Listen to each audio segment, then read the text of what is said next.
can energy be the debate point between the two parties? Because we had just an election where many people wondered what the difference was between the two parties. Could it be energy?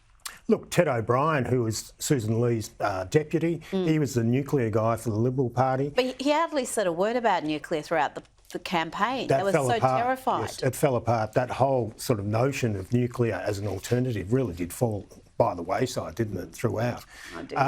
Look, I think power bills are the big question here. Are they going to keep going up? Is it going to be because of renewable energy targets that are unachievable?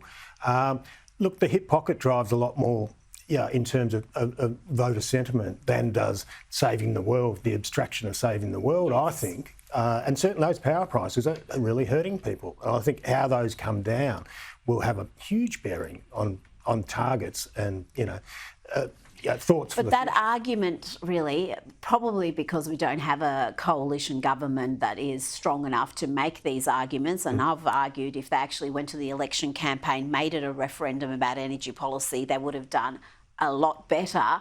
But people aren't connecting the spend on renewables with the increase in their energy bills, because they keep hearing this nonsense about renewables are the cheapest form of energy. Yes. So many think if you invest more in renewables, your bills will be lower, despite the experience.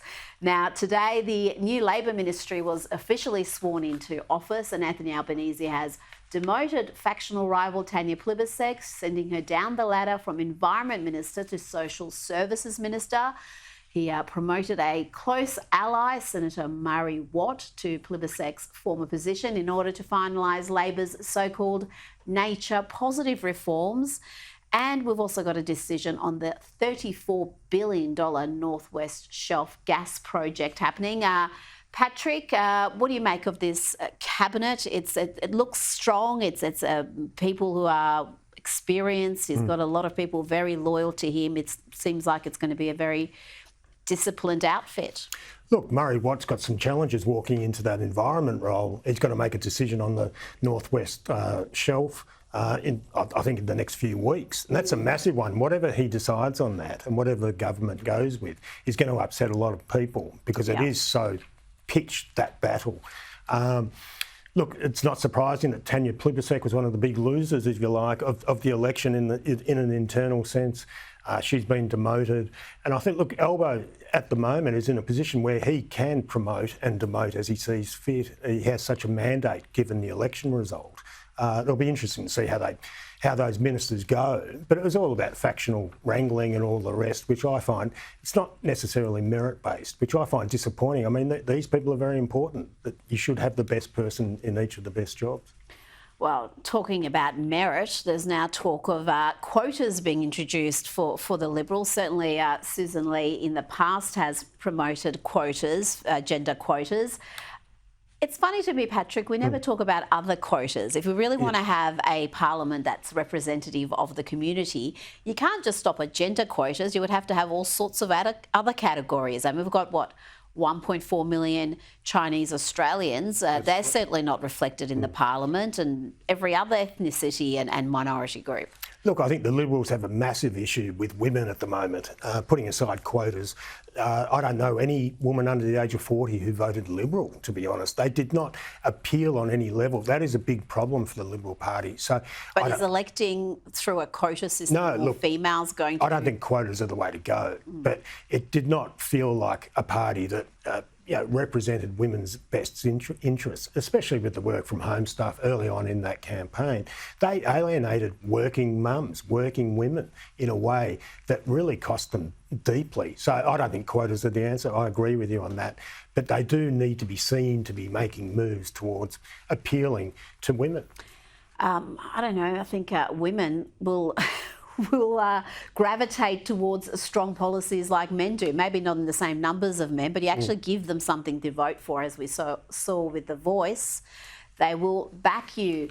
Now let's go to the UK briefly, where Labor Party there has done a massive U-turn on a number of issues, including the country's open borders approach. It seems that the threat from Nigel Farage's Reform Party has British Prime Minister Keir Starmer talking like Donald Trump. Look at what he posted on X here. He said, if you want to live in the UK, you should speak English. that's common sense. So he's insisting on raising English language requirements.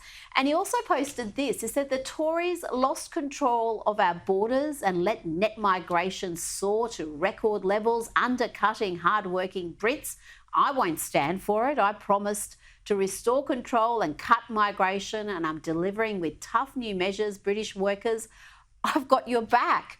Patrick, this is quite astonishing. You got the Labor leader in the UK, someone who was seen as far left by many. He seems to be more conservative, more right-wing than the Liberal leader in Australia right now. Well, look, as he was posting those, I think the Sun newspaper in London was reporting that 500 people had crossed the English Channel that day. Yeah. As he was actually talking tough. And I think there's been 12,000 people crossing the English Channel in small boats this year. Landing in England, seeking refuge and a new life. It's all very well to talk tough, but it sounds very little too late, doesn't it? Really, it does, and it's a matter of whether you actually think there's any substance behind that rhetoric, because you don't feel like Labor actually believe any of this. Obviously, Reform has done brilliantly. They're doing amazingly in the polls. There was the recent local elections and by-elections where they did very well. So I think this is a reaction to that. And isn't it funny that we were told that Trumpian politics turned off Australian voters when we had a very small L Liberal policy platform? And you've got Nigel Farage embracing Trumpian politics and winning in the UK. Now, before you go, I've got an example of the far left attacking itself from within, this time involving radical feminist influencers, Clementine Ford and Abby Chatfield, who have been attacking each other on social media since late last week. Over the weekend, it all got a bit too much for Abby Chatfield. Please stop dehumanising me. Please, you can criticise my content, you can criticise my work, just I'm begging you to stop lying about my intentions and stop saying that I have a personality disorder. You don't know me. And this is so triggering. I just want her to stop.